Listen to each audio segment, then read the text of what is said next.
অপমান জিনিসটা পলিথিনের মতো, মাটির নিচে চাপা পড়ে যায় ঠিকই, কিন্তু পচে যায় না। বাস্তব জীবনে এ এক নিদারুণ সত্যকে চোখের সামনে তুলে ধরেছে।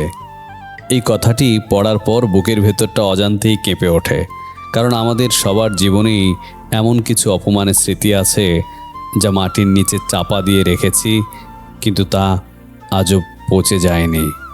হৃদয়ের জমে থাকা অপচ্য পলিথিন এবং ঘুরে দাঁড়ানোর গল্প। মানুষের শরীরের ক্ষত শুকিয়ে যায়, হাড় ভাঙলে জোড়া লাগে, কিন্তু অপমান, এই ছোট্ট শব্দটি মানুষের আত্মায় যে ক্ষত তৈরি করে তা কখনো শুকায় না। ছবির এই কথাটা, অর্থাৎ এই যে কথাটা বললাম, যেন আমাদের সবার হৃদয়ের গোপন কথা। আমরা অনেকেই ভাবি ভুলে গেছি। কেউ কেউ কটু কথা বলেছিল, কেউ তুচ্ছ তাচ্ছিল্য করেছিল, কেউ বা সবার সামনে ছোট করেছিল।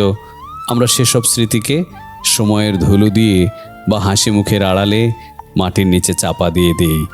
আমরা ভাবি চাপা দিলেই বুঝি সব শেষ, কিন্তু সত্যিটা হলো অপমান ঠিকই ওই পলিথিনের মতন। পলিথিন যেমন মাটির উর্বরতা নষ্ট করে দেয়, মাটির শ্বাসরোধ করে, তেমনি মনের গভীরে লুকিয়ে রাখা অপমানের স্মৃতিগুলো আমাদের মানসিক শান্তি নষ্ট করে দেয়।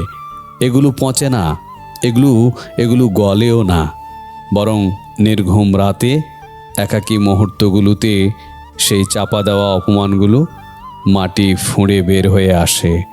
তখন মনে হয়, আমি কি আসলেই অযোগ্য? আমি কি আসলেই কিছুই পারি না?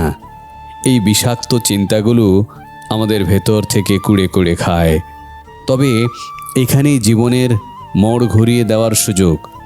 যেহেতু অপমান পলিথিনের মতো পচে যায় না, তাই একে বুকের ভেতর জমিয়ে রেখে নিজের মন নামের যে উর্বর জমিটাকে নষ্ট হতে দেবেন না। পলিথিন যেমন মাটির নিচে থাকলে ক্ষতি করে, কিন্তু রিসাইকেল করলে তা কাজে লাগে, তেমনি অপমানকেও শক্তিতে রূপান্তর করতে হয়। চোখের জল মুছে ফেলুন, কারণ যারা অপমান করে তারা আপনার কান্না দেখার যোগ্যতা রাখে না। যিনি আপনাকে অপমান করেছেন তিনি আসলে আপনার বর্তমান অবস্থাকে আঘাত করেছেন,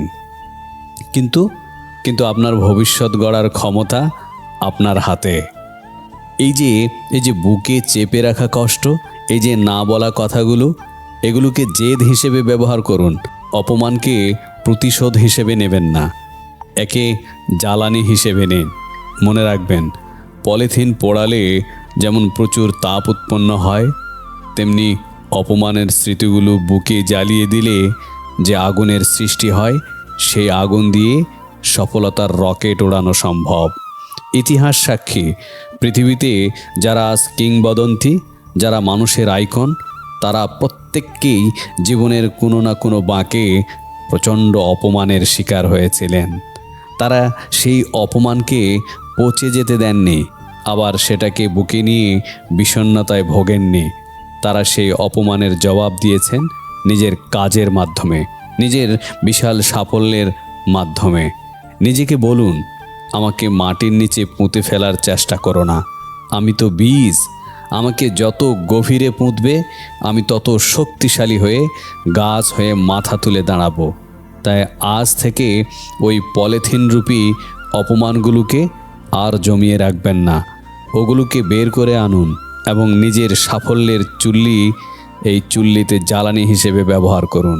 যেদিন আপনি সফল হবেন, যেদিন আপনি মাথা উঁচু করে দাঁড়াবেন, সেদিন ওই অপমানগুলোই আপনার বিজয়ের মুকুটে পালক হয়ে জ্বলবে। চাপা কষ্টগুলো আপনাকে দুর্বল না করুক, বরং আপনাকে দুর্দম করে তুলুক। আপনার নীরবতাই হোক সবচেয়ে বড় গর্জন।